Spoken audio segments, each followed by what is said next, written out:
How much does underfloor heating cost? Underfloor heating can be installed under almost any type of floor, including stone, wood, tiles, and even carpets. We're going to break down the costs of installing underfloor heating in your home. There are two types of underfloor heating: wet and electric. Let's begin with wet underfloor heating.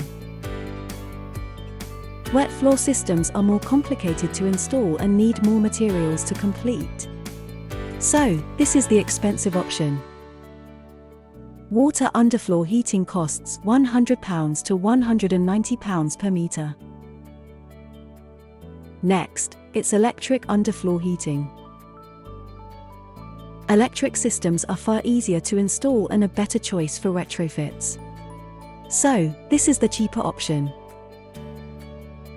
Electric underfloor heating costs £40 to £90 per meter. That's all there is to underfloor heating costs. If you'd like more details, check out our complete cost guide below. Don't forget that MyJobQuote can supply you with a free quote from our range of heating engineers.